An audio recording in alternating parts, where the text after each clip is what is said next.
नमस्कार मित्रांनो. मी डॉक्टर अशोक राणा आणि हे आहे मराठी दर्शन. आपण आपल्या या चॅनलच्या माध्यमातून माझ्या काही पुस्तकांचाही परिचय करून देत असतो. तर आज एका दुर्लक्षित पुस्तकांचा परिचय करून देतो. दुर्लक्ष यासाठी कारण 10 वर्षापूर्वी हे प्रकाशित झालं आणि त्यानंतर हे पुनर्मुद्रित झालं की नाही याची काही मला माहिती नाही. पण हे महत्वाचं यासाठी आहे कारण आपण गेल्या काही भागांमधून धर्मांवर चर्चा करतो. धर्म म्हणजे काय याची चर्चा झालेली आहे आणि बहुतांश लोकांना धर्माबद्दल फारशी माहिती नसते. धर्माच्या मुळाशी कोणत्या गोष्टी आहे आणि धर्म सतत बदलत राहतो. स्थिर असा नसतो. आणि स्थिर असलेला धर्म कोणता असेल तर तो फार काही टिकत नाही. पण जे जे धर्म टिकलेले आहेत त्यांच्यात बदल झालेले आहेत हे सुद्धा लोकांना माहित नाही. काही गोष्टी फक्त टिकून राहतात. त्यांना धर्म म्हणून लोक मानतात. तर आपण या पुस्तकात काय लिहिलं आहे हे 10 वर्षापूर्वी प्रकाशित झालेलं पुस्तक आहे.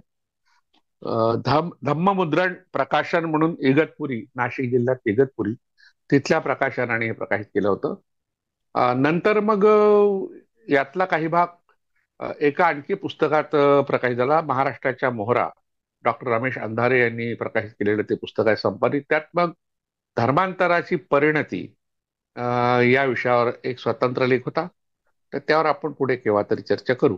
तर आता पहिल्यांदा आपण या पुस्तकात कोणता आशय आहे त्या आशयाची थोडक्यात चर्चा करू. आता धर्म हा शब्द आपण ऐकला की आपल्याला एक व्यवस्था आपल्या समोर राहते की ज्यामध्ये उपासना पद्धती आहे, दैवत आहेत, धर्मग्रंथ आहेत, धर्मगुरू आहेत, विशेषतः उपासक आहेत किंवा अनुयायी आहेत. तर अशा प्रकारची एक व्यवस्था जी आपल्याला दिसते तिला आपण धर्म किंवा धर्माचं एकंदर स्वरूप असं म्हणतो. तर धर्म हा शब्द जो आहे त्याचा काय अर्थ आहे याबद्दल पहिल्यांदा माहिती पाहू. तर जी काही माहिती आपल्याला धर्माबद्दल मिळते विशेषतः महाभारतासारख्या ग्रंथामध्ये किंवा आद्य शंकराचार्य यांनी धर्माचं जे काही अ, धर्माच्या व्याख्या केल्या आहे आणि जगभरातल्या बहुतांश समाजशास्त्रज्ञांनी धर्माच्या व्याख्या केल्या आहे. समाजशास्त्राच्या मुळाशी मानवशास्त्र नावाचा एक विषय आहे. ती फार मोठी विद्याशाखा आहे. त्या मानवशास्त्रामध्ये सांस्कृतिक मानवशास्त्र नावाचा एक भाग आहे, कल्चरल अँथ्रोपॉलॉजी. त्याच्या कल्चरल अँथ्रोपॉलॉजीच्या अंतर्गत धर्माविषयीचा विचार फार सखोल केला गेला आहे. युरोप मधल्या जे काही धर्मशास्त्रज्ञ किंवा धर्मावर विचार करणारे लोक होते त्यातलं एक मोठं नाव आहे एबी टायलर. एबी टायलर किंवा एबी टेलर हा युरोप खंडातला पहिला अँथ्रोपॉलॉजिस्ट होता असं मानलं जातं. म्हणून त्याच्याकडे थोडा आशेने पाहतात. नंतर एमिल दुर्खाइम किंवा मॅक्स वेबर किंवा नंतरच्या काळात जे जी फ्रेझर यासारखे जे मानसशास्त्रज्ञ होऊन गेले आणि त्याच्या आधारे मग पुढे सिगमंड फ्राईड यांनी जी मांडणी केली मानसशास्त्राच्या अंगातून दृष्टिकोनातून, या सगळ्यांनी धर्माबद्दलचं आपलं मत दिलंय. त्यांची निरीक्षण आणि निरीक्षण त्यांची व्यक्तिगत अशी निरीक्षणं किंवा व्यक्तिगत कपोल कल्पित अशा गोष्टी त्या नाही आहेत. तर त्यांनी धर्माचं स्वरूप जे लोकांमध्ये मिसळून पाहिलं त्यावरून त्यांचे जे अंदाज त्यांनी व्यक्त केले की किंवा सिद्धांत मांडले त्या सिद्धांताला मानवशास्त्रामध्ये अतिशय महत्वाचं स्थान आहे. एबी टायलर हा युरोप खंडातला पहिला अँथ्रोपॉलॉजिस्ट मानला जातो. या अर्थाने की अँथ्रोपॉलॉजी या विषयाचा तो पहिला प्राध्यापक होता आणि त्यांनी 1871 मध्ये प्रिमिटिव्ह रिलिजन नावाचा ग्रंथ लिहिला. म्हणजे प्राथमिक धर्म कसा आहे किंवा प्रिमिटिव्ह कल्चर नावाचं त्याचं पुस्तक प्रसिद्ध आहे. म्हणून तो एकंदरच जगातला पहिला अँथ्रोपॉलॉजिस्ट मानला जातो आणि त्याच्या पुस्तकाच्या आधारे धर्माची चर्चा केली जाते. भारताचा विचार जर केला तर जी एस घुरिये नावाचे फार मोठे समाजशास्त्रज्ञ होते आणि त्यांचा उल्लेख भारताचे पहिले अँथ्रोपॉलॉजिस्ट म्हणजे पहिले मानवशास्त्रज्ञ म्हणून केला जातो. जी एस घुरिये हे मुंबई विद्यापीठात सोशिओलॉजीचे प्राध्यापक होते आणि त्यांनी अँथ्रोपॉलॉजी संदर्भात खूप काही संशोधनं केली आहेत. आता ही जी संशोधनं त्यांनी केली ती केवळ पुस्तकाच्या आधारे नाही केली तर प्रत्यक्षात लोकांमध्ये मिसळून आदिवासी जमाती आहेत किंवा ओबीसी मधल्या काही जमाती आहेत, अनुसूचित जातीच्या जमाती आहेत, जाती आहेत, या सगळ्या लोकांची निरीक्षणं त्यांनी केली. आता ही निरीक्षणं करण्याची एक पद्धत आहे. इरावती कर्वे या त्यांच्या विद्यार्थिनी होत्या. इरावती कर्वे पुढे डेक्कन कॉलेजच्या प्राध्यापिका झाल्या आणि त्यांनी त्याही ठिकाणी खूप काही नवनवीन गोष्टी केल्या त्यांची पुस्तकं सुद्धा आपल्या पुढे आहेत. तर ही दोन नावं महाराष्ट्रात फार मोठी आहे. नंतर एक मोठं नाव महाराष्ट्राच्या संदर्भात घ्यायचं तर बाबासाहेब आंबेडकरांचं आहे. त्यांनाही समाजशास्त्रज्ञ म्हणून संबोधलं जातं आणि अ, काही लोक म्हणतात की ते भारतातले पहिले समाजशास्त्रज्ञ आहे.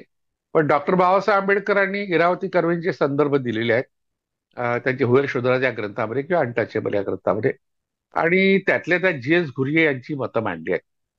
यावरून बाबासाहेब आंबेडकर सुद्धा या दोघांना मानत असत हे स्पष्ट होते. त्यापैकी इरावती कर्वे ह्या हिंदुत्ववादी होत्या, म्हणजे त्या पारंपरिक पठडीतल्या होत्या. महर्षी अण्णासाहेब कर्वे, धोंडो केशव कर्वे म्हणून ज्यांचं नाव आहे, भारतरत्न म्हणून त्यांना पुरस्कार दिला गेला होता. तर त्यांच्या त्या स्नुषा म्हणजे सुनबाई होत्या आणि त्या परंपरावादीच होत्या, पण तरी त्यांनी केलेली निरीक्षणं ही फार महत्वाची ठरली आहेत. तर या सगळ्या लोकांचा उल्लेख मी मानवशास्त्रज्ञ असं या ठिकाणी केला. पूर्वी त्यांच्याकरता मानववंशशास्त्रज्ञ हा शब्द वापरला जात असे किंवा मानववंशशास्त्र या नावाने अँथ्रोपॉलॉजीचा उल्लेख केला जात असे. आता यातलं मधलं एक नाव आणखी गळलेलं आहे, ते फार मोलाचं आहे आणि आपल्यासाठी अभिमानाचं आहे. ते महात्मा ज्योतिबा फुले. 1871 मध्ये जे काही ए.बी. टायलरनी प्रिमिटिव्ह रिलिजन नावाचा ग्रंथ लिहिला, त्यामुळे धर्माचं जे काही शास्त्र आहे ते धर्माचं मूळ शोधण्याचा प्रयत्न किंवा मिथकांचं मूळ शोधण्याचा प्रयत्न त्यात झाला. 1873 मध्ये गुलामगिरी या ग्रंथातून महात्मा ज्योतिबा फुलेंनी हाच प्रयत्न केलेला आहे. पण महात्मा ज्योतिबा फुलेंची ओळख थोडी पसरट आहे. म्हणजे पसरट म्हणजे स्त्रियांच्या शिक्षणाचं, मुलींच्या शिक्षणाचं काम करणारे, बालहत्या प्रतिबंधक जे केंद्र आहे, अशा तऱ्हेचे केंद्र निर्माण करणारे आणि विशेषतः सामाजिक परिवर्तनाच्या क्षेत्रात नवनवीन सिद्धांत मांडणारे, मिथक चिकित्सा करणारे, अशी अनेक वैशिष्ट्य महात्मा फुलेंची असल्यामुळे विशिष्ट अशा क्षेत्रावर त्यांचा शिक्का काही मारला गेला नाही किंवा तसा त्यांनी लोकांनी सुद्धा त्यांचा उल्लेख केला नाही. पण बाबासाहेब आंबेडकरांनी जे बॅरिस्टर होते त्यातल्या त्यात अनेक क्षेत्रात त्यांनी पदव्या मिळाल्या होत्या आणि भारताच्या संविधानाच्या रचनेत त्यांचं मोलाचं योगदान होतं. आणि नंतर शेवटला त्यांच्या आयुष्यातला मोठा प्रसंग म्हणजे धर्मांतर. हिंदू धर्म सोडून त्यांनी बौद्ध धर्माचा केलेला स्वीकार. तर या सगळ्या गोष्टीमुळे बाबासाहेब आंबेडकरांचा परिचय सर्वांगाने लोकांना आहे. महात्मा फुले त्यांचे गुरु होते असं काही लोक मानतात. त्या फुले आंबेडकर ही जोडगोळी महाराष्ट्रात आणि भारतभर प्रसिद्ध आहे. फुले आंबेडकरांचा महाराष्ट्र असा महाराष्ट्राचा परिचय आहे आणि भारताशी संबंध जेव्हा येतो सामाजिक परिवर्तनाच्या चळवळीच्या संदर्भात, तर फुले आंबेडकरांना विसरणं शक्य नाही. या दोघांनाही जोडणारा दुवा म्हणून राजर्षी शाहू छत्रपती यांचं नाव येतं. शाहू छत्रपतींनी सुद्धा धर्माच्या बाबतीत फार मोठं कार्य केलंय आणि शाहू छत्रपतींच्या थोडंसं ज्येष्ठ वयाने मोठे असणारे महाराजा सयाजीराव गायकवाड यांनी सुद्धा धर्माच्या बाबतीत फार मोठं कार्य केलंय. तर ही नावं आपण विसरता कामा नये. पण आता महाराजा सयाजीराव गायकवाड म्हणजे राज्यकर्ते हे आपल्या डोक्यात पक्का आहे आणि शाहू छत्रपती म्हणजे राज्यकर्ते, पण ह्या दोघांनीही धर्मचिकित्सा केली आहे आणि धर्माच्या नवीन स्वरूपाचा स्वीकार आणि त्यातली परिवर्तन या बाबतीत मोठं काम केलं आहे. ही नावं मी यासाठी सांगतो की या लोकांनी ही केलेली कामं दुर्लक्षित राहिली आहे म्हणून. आता जी नाव मी आधी घेतली ती अकॅडमिक क्षेत्रातली मोठी नाव आहे. त्यातले ते ए.बी. टायलरनी जे काही मांडलं साधारणतः 150 वर्षापूर्वी, तर त्याचा विचार हा जगभर केला जातो. त्यानंतर 2 वर्षांनी महात्मा ज्योतिबा फुलेंनी गुलामगिरी ग्रंथ लिहिला. त्याचा विचार मात्र जगभर केला जात नाही, भारतात सुद्धा केला जात नाही. वास्तविक भारताचे पहिले अशा तऱ्हेने धर्मचिकित्सक म्हणून त्यांचा उल्लेख व्हायला हवा किंवा पहिले भीतक चिकित्सा करणारे म्हणून महात्मा फुलेंचा उल्लेख व्हायला हवा. पण त्या अंगाने त्यांच्याकडे कोणी काही फारसं पाहिले नाही. आता याच्या आधीची नाव मी जी घेतली आहे ए.बी. टायलर नंतर जे.जी. फ्रेझर हे मोठं नाव आहे. तर जे.जी. फ्रेझर यांनी गोल्डन बाउल नावाचा एक ग्रंथ लिहिला 1878 मध्ये महात्मा फुलेंच्या ग्रंथानंतर साधारणतः 5 वर्षानंतर. तर या ग्रंथामुळे मग जगभर धर्माच्या मुळाकडे जाण्याचा एक सराव लोक करायला लागले, तशा तऱ्हेने विचार करायला लागले. तर त्याचा आपण या ठिकाणी या पुस्तकामध्ये थोडक्यात परामर्श घेतला आहे. आता धर्माबद्दलच्या ज्या व्याख्या आपल्या भारतात आहेत त्यातल्या त्यात महाभारतात जी व्याख्या आली आहे, धारणात धर्ममित्याहो धर्मो धारयते प्रजा यस्या धारण संयुक्त सधर्म इति उच्यते. म्हणजे ज्या गोष्टींनी समाजाची धारणा होते, नियंत्रण होतं, समाजाच्या ऐहिक आणि पारलौकिक या तो अभ्युदय निश्री असं संसिद्धी सधर्म हा अशी सुद्धा एक व्याख्या आहे, ज्यामध्ये आध्यात्मिक आणि ऐहिक, आता आध्यात्मिक म्हणजे मानसिक म्हणू आपण त्याला, आपला मानसिक विकास, आणि ऐहिक म्हणजे एकंदर शारीरिक आपल्या ज्या गरजा आहेत, या दोन्ही गरजांचा विचार धर्म करतो असं धर्मशास्त्रज्ञांनी मानलंय.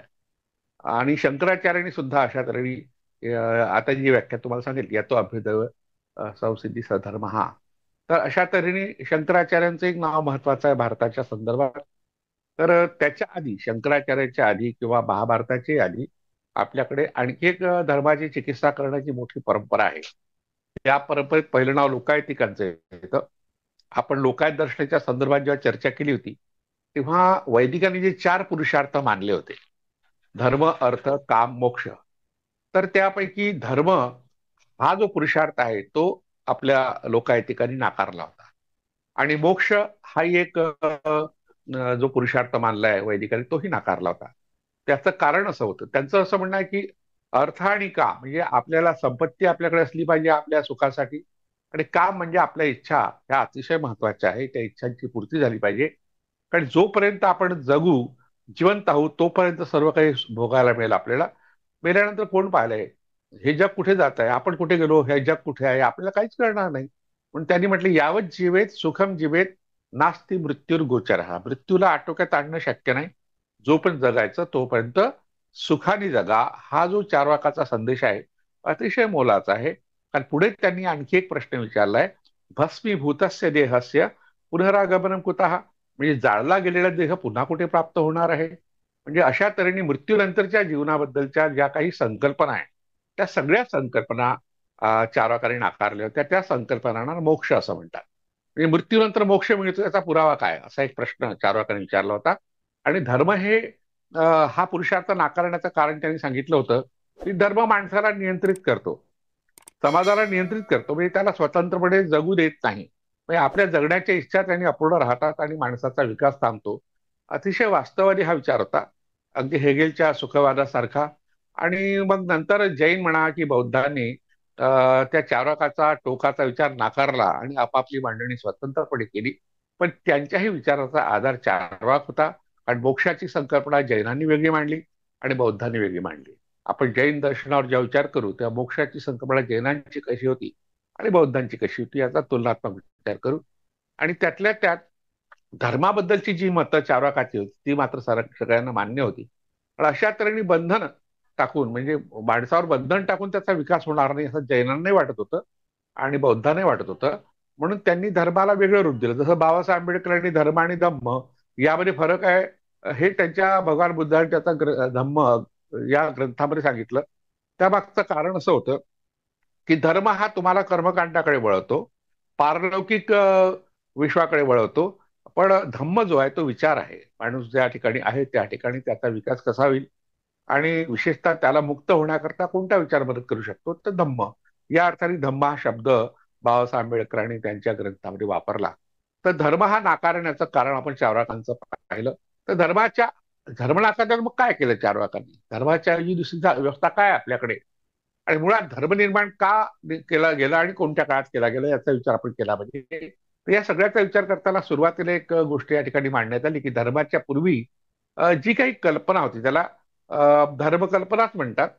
म्हणजे आता धर्म हा शब्द इतका लोकप्रिय आहे की तो तुम्हाला टाळताच येत नाही. म्हणजे नियंत्रणासाठी जरी तो असला तरीही त्यामागे बघा आपल्या डोक्यात ज्या ईश्वर विषयक संकल्पना, पूर्वजन्म, पुनर्जन्म, पारलौकिक कल्याण, मृत्यूनंतरचं जीवन, या हे अनेक जे प्रश्न आपल्या मनात आहेत, तर त्या प्रश्नांची उत्तरं देण्याचं काम जे आहे ते धर्म करतो. मग धर्म जर नाकारला तर मग तुम्ही काय कोणत्या गोष्टीला मानता, असा एक प्रश्न विचारला जाऊ शकतो. म्हणजे आजही तो प्रश्न विचारला जाऊ शकतो. चार्वाकांच्या काळात तो विचारला गेला होता. आणि चार्वाक हे जे दर्शन आहे, तत्वज्ञान आहे, तर हे तत्वज्ञान कशाच्या आधारे आहे, तो जर धर्म असेल तर तो धर्म कशाच्या आधारे होता, हाही प्रश्न आपल्या मनात येतो. तर त्या कल्पनेला किंवा त्या व्यवस्थेला यातू असं म्हणतात. यातू कल्पना, यातू कल्पना अशी आहे की आपल्या निसर्गातल्या घटकांमध्ये काहीतरी शक्ती आहे. शक्ती म्हणजे कोणती शक्ती, जसं झाड आहे, तर झाड आपल्याला प्राणवायू देतं, प्राणवायू देण्याची शक्ती.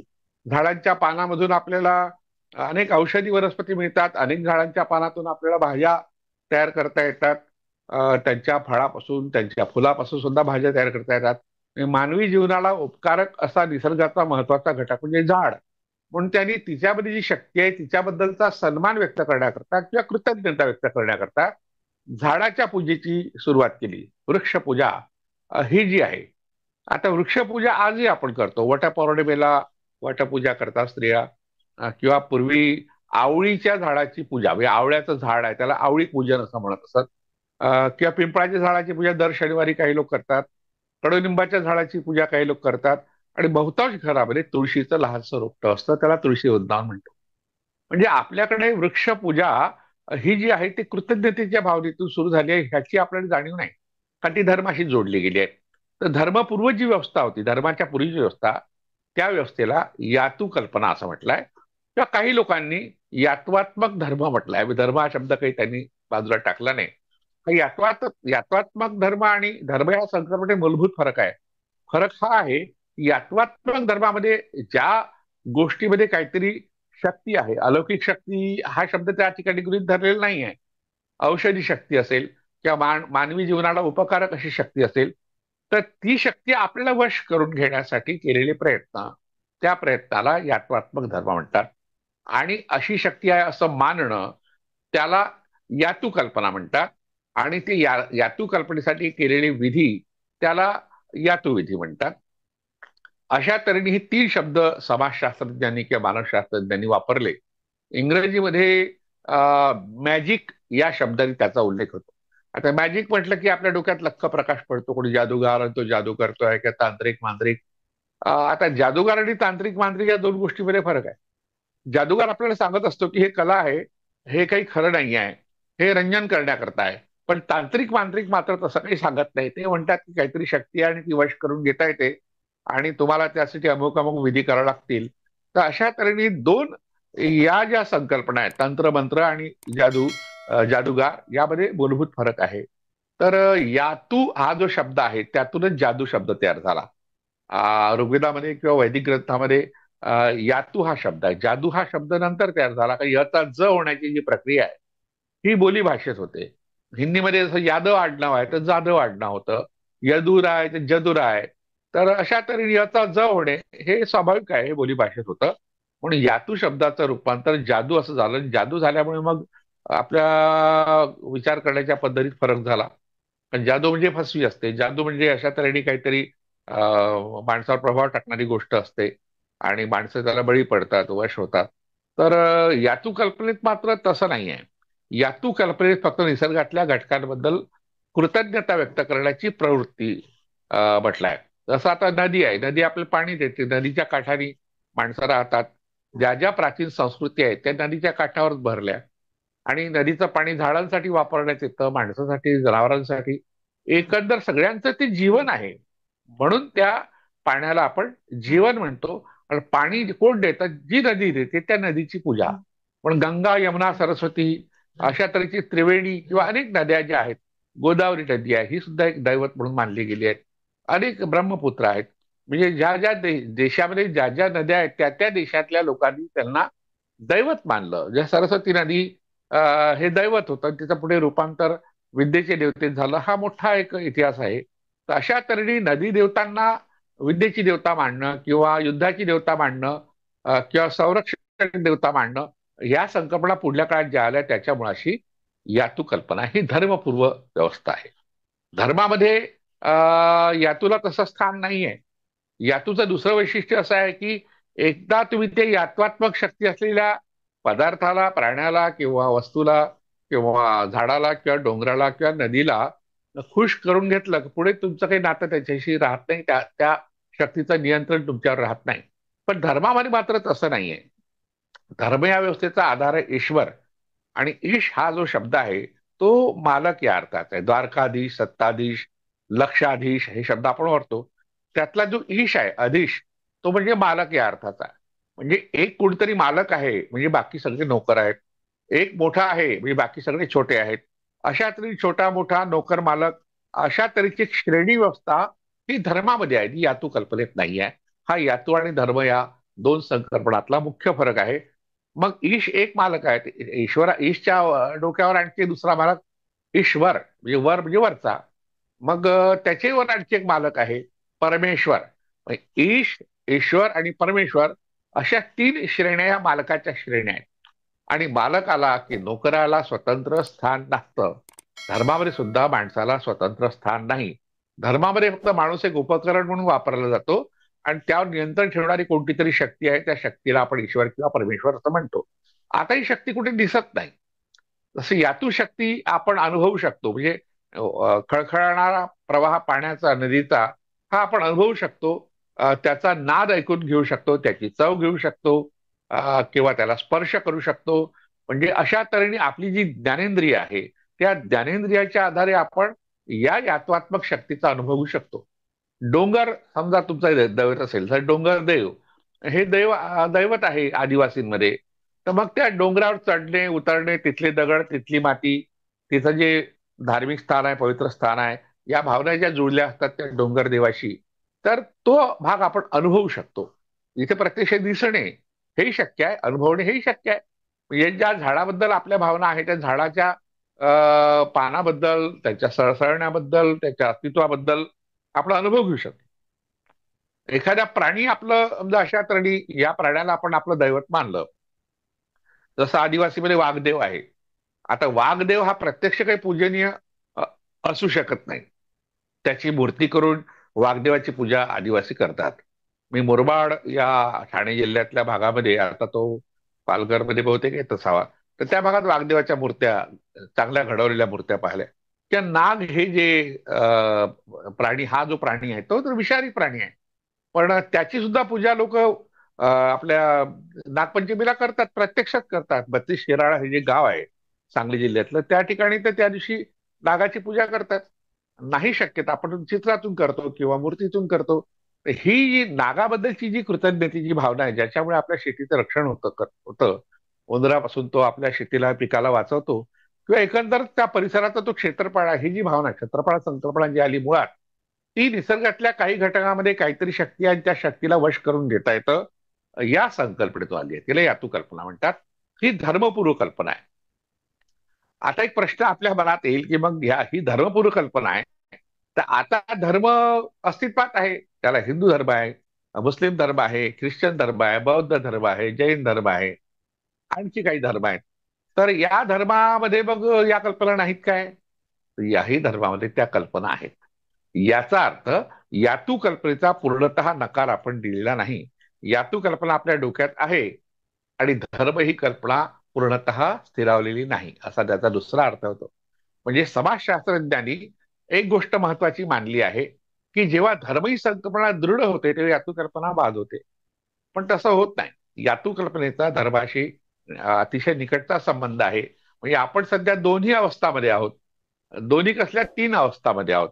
म्हणजे समाजशास्त्रज्ञांनी असं म्हटलं आहे की यातू कल्पना ही अतिशय आदिम आणि खुळचट संकल्पना आहे. जसं जे फ्रेझरनी जी मॅजिकच्या ज्या संकल्पना मांडल्या, त्या 2 प्रकारचे मॅजिक. म्हणजे एक त्यांनी म्हटलं की चांगल्या कामासाठी केलेली कृती, हे यात्वात्मक कृती, त्याला त्यांनी श्वेत यातू म्हणजे व्हाईट मॅजिक म्हटलं. आणि एखाद्याचं वाईट व्हावं, एखाद्याचा मृत्यू यावा, एखाद्याला आजार व्हावा, अ, असं वाटणं, ज्याला मूठ मारणे वगैरे आपण असं काही लोक मानतात की बाहुली करायची, त्या बाहुलीला सुया टोचायच्या, त्या टाचण्या टोचायच्या, म्हणजे तशाच प्रकारच्या वेदना पलीकडल्या व्यक्तीला होते असं मानणं. तर ही जी यातू कल्पना आहे ही ब्लॅक मॅजिकची आहे, ज्यातून तुम्ही वाईट करू इच्छिता कोणाला तरी. आणि याला त्यांनी व्याज विज्ञान म्हणतात, सिडो सायन्स. हे सायन्स नाही आहे, हे सिडो सायन्स आहे, फसवं सायन्स आहे. व्याज हा जो शब्द आहे तो खोटं या अर्थाचा, फसवं या अर्थाचा आहे. म्हणून त्यांनी 2 प्रकारच्या कल्पना मांडल्या की एकतर चांगल्यासाठी व्हाईट मॅजिक म्हणजे श्वेत यातू, आणि वाईटासाठी ब्लॅक मॅजिक. आणि या ब्लॅक मॅजिक किंवा व्हाईट मॅजिक हे दोन्हीमध्ये आणखी 2 गोष्टी आहेत की एखाद्या गोष्टीच्या संपर्कात आपण आलो की त्या गोष्टीचा प्रभाव आपल्यावर पडतो. त्याला सहभावात्मक यातू विज्ञान असं त्यांनी म्हटलंय. कॉन्टेजियस मॅजिक हा शब्द त्यांनी वापरला. आता पाऊस पडावा म्हणून काही लोक पाऊस नृत्य करतात, की आपल्याकडे धोंडी धोंडी पाणी दे वगैरे, हे जी नृत्य करतात. पाणी लिंबाच्या डहाळ्या मुलांच्या डोक्याला बांधलेल्या एखाद्या बांबूला बांधायच्या, किंवा बेडूक उलटा बांधायचा, तो ओरडेल, तो ओरडला की पाऊस पडतो, अशी समजूत असल्यामुळे असा एक बिजू पाऊस जर उशिरा पडायला लागला तर होतं. किंवा शंकराच्या देवालयाला जो गाभारा आहे तो खोलगटच असतो कायमचा.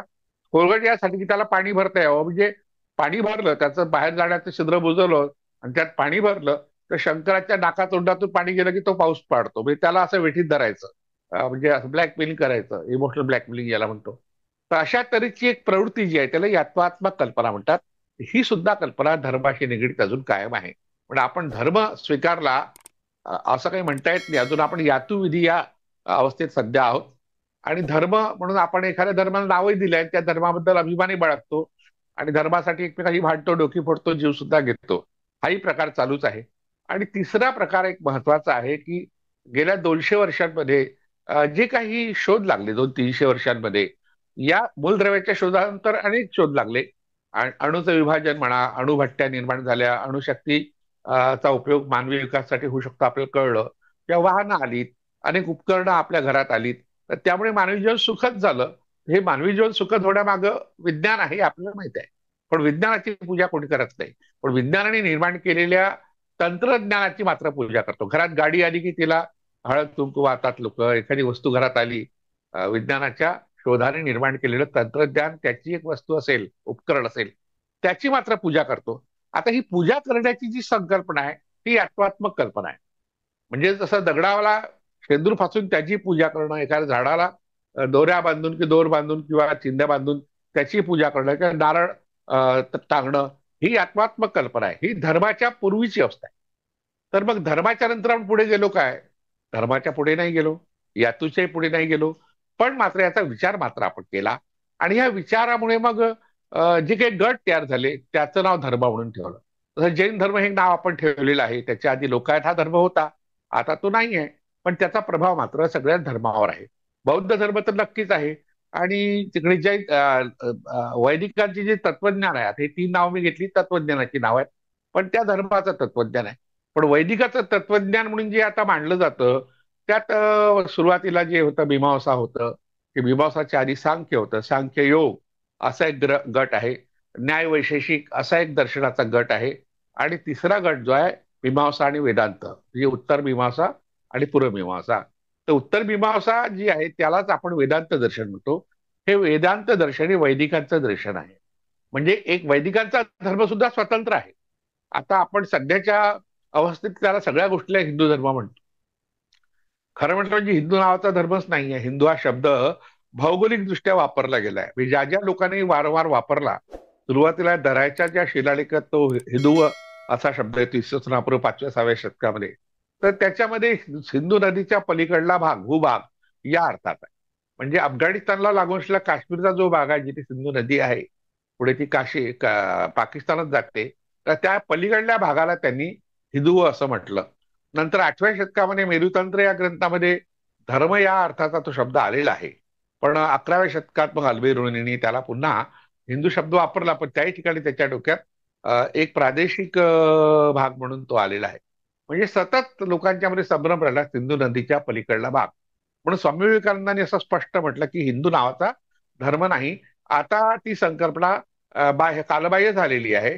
फक्त एका भौगोलिक भागाबद्दल आपण तसं बोलू शकतो, पण अख्ख्या जगामध्ये जो लोकांना माहित आहे तो हिंदुस्थान म्हणजे भारत, हिंदू लोकांचा प्रदेश, हिंदू लोकांचा देश, म्हणजे आपण धर्म म्हणून त्याला मान्यता दिली. एका सर्वोच्च न्यायालयाच्या निर्णयामध्ये धर्म म्हणून त्याला मानलं आणि संस्कृती म्हणून मानलं. आणि त्या संस्कृतीच्या अंतर्गत मग अनेक धर्म येतात. या सगळ्या धर्मांनी आपापली वेगळी चूल थाटली. यासाठी त्यांच्या असं लक्षात आलं की हिंदू नावाने मात्र आपलं शोषण होते आहे. आजही गर्व से कहो हम हिंदू आहे असं जे म्हणणारी लोक आहेत ते दलितांवर अत्याचार करतात, मुस्लिमांच्या विरोधात दंगली पेटवतात. म्हणजे विशिष्ट धर्माच्या विरोधात वापरण्याकरता हा एक शब्द आपल्या पुढे आलाय. गायीचा वापर आपण एकमेकांना मारण्याकरता करतो. गाय हे वास्तविक फार सर्वात गरीब प्राणी मानला जातो, पण तो आता हिंसक झालेला आहे. किंवा श्रीराम हे नाव आहे, आता ते हिंसक झालेलं आहे. म्हणजे ज्या रामाचं नाव घेऊन महात्मा गांधींनी प्राण सोडला, म्हणजे राम शेवटी त्यांना आठवला, पण आता राम मात्र हा आक्रमक झालाय, त्याचा गैरवापर चालू आहे. म्हणजे धर्माचा असा गैरवापर करता येतो, धर्माच्या प्रतीकांचा करता येतो. त्यामुळे लोक मग धर्मापासून स्वतःला वेगळं करतात, विच्छेद करतात. अशा प्रकारच्या ज्या प्रक्रिया गेल्या 2000 वर्षांमध्ये किंवा किमान 5000 वर्षांमध्ये झालाय. तर 5000 तर मोठा काळ आहे, कारण सिंधू सिंधू संस्कृतीचा धर्म कोणता वगैरे, तो तर वृक्षपूजक किंवा निसर्गपूजकाचा धर्म होता, अॅनिमिझम त्याला म्हणतात किंवा पॅगनिझम म्हणतात. आणि आदिवासीमध्ये आजही तो आहे. ते आदिवासींचा धर्म आणि नागरी लोकांचा धर्म यात मूलभूत फरक आहे. नागरी लोकांनी आपापली जे नेते होते त्यांना दैवत केलं, रामाला, कृष्णाला, परशुरामाला. म्हणजे आपले नेते हे दैवत केले. जसं बाबासाहेब आंबेडकर आता दैवत झालं, त्यांच्या सगळ्यात मोठ्या मूर्त्या पुतळे आहेत, किंवा शिवाजी महाराजांचे पुतळे मोठ्या प्रमाणात आहेत, ते एक दैवत झालं. म्हणजे आपल्या नेत्याला दैवत करून त्यांचा धर्म वेगळा आहे असं मानणं, हा प्रकार आपण अनुभवतो आहोत. पुराणांनी त्या त्या धर्माच्या नेत्यांना अशा तऱ्हेने महत्वाचं स्थान दिलं. त्यातून मग दशावतारातल्या काही दैवतांवरची पुराणं तयार झाली, त्यांचे पूजाविधी झाले, त्यांचे मंदिरं झाले आणि त्यांचे संप्रदाय सुद्धा झाले.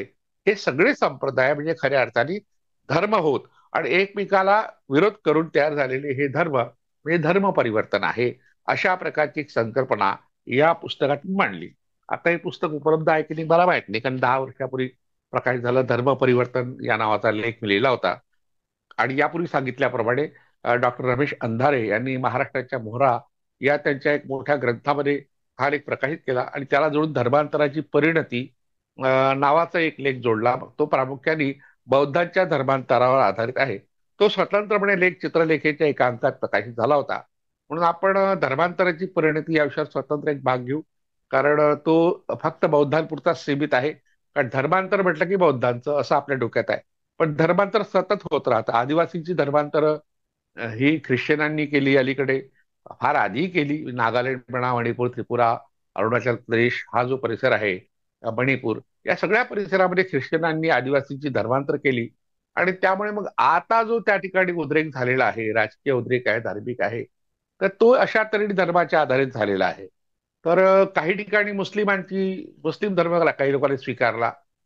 काही वर्षांपूर्वी म्हणजे साधारणतः 7-8 वर्षापूर्वी, 10 वर्षापूर्वी ओबीसींनी धर्मांतर करावं अशा प्रकारची मोहीम हनुमंत उपरे जे बीडीचे होते त्यांनी केली होती. त्यांच्यानंतर मग त्याचं काय झालं, त्याचा उहापोह आपण नंतरच्या लेखात करणार, भागात करणार आहोत. त्याचं शीर्षक आहे धर्मांतराची परिणती. बौद्ध धर्मांतर हा त्याचा केंद्रबिंदू आहे. बौद्धांमध्ये होणारी जी झालेली परिवर्तन, त्यामागची कारणं, त्याची जी चर्चा अभ्यासकांनी केली आहे, त्या चर्चेचा परामर्श त्यात घेतलाय. पण तोही भाग महत्वाचा आहे. त्यावर आपण पुढच्या भागात चर्चा करू. आता या ठिकाणी थांबायला हरकत नाही असं मला वाटतं. धन्यवाद.